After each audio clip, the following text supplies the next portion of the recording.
تو اللہ جل شانہ مجھے اور آپ کو یہ توفیق دے کہ ہم اللہ نے جو ہمیں عطا کیا ہے اس پر شکر گزاری، اگر تم شکر کرو گے وہ تمہیں اور زیادہ دے گا، اگر ناشکری کرو گے تو اللہ تعالیٰ بے نیاز ہے۔ یار کوئی آپ کو مشکل وقت کے اندر اوکھے ویلے سردی کے موسم میں تڑپتے ہوئے آپ کہیں سے آئیں، بے چین ہوں اور جسم ٹھٹر رہا ہو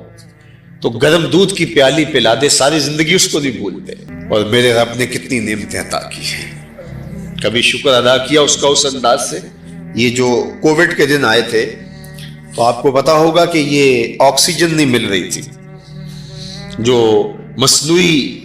آکسیجن بندے کو چاہیے ہوتی ہے وہ نہیں مل رہی تھی، اور اس کے لیے کتنے پیسے خرچنے پڑتے تھے۔ تو میں نے ان دنوں میں بھی کہا تھا، آپ کو شاید یاد ہوگا کہ اللہ یہ ہمیں روز مفت عطا کرتا ہے،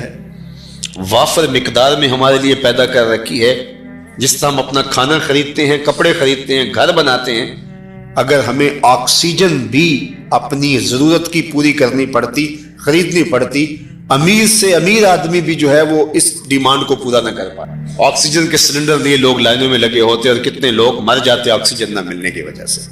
لیکن میرے رب نے اس کو مفت عطا کیا ہوا ہے۔ سورج کی روشنی مفت عطا کی ہے، چاند کی چاندنی مفت عطا کی ہے،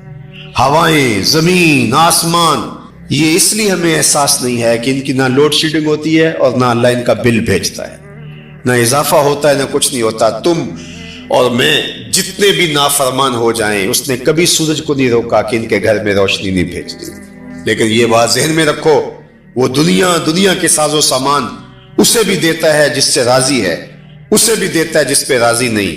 لیکن دین اور دل کی دولت صرف اسے دیتا ہے جس پہ راضی ہوتا ہے۔ جس کو دل کی کائنات مل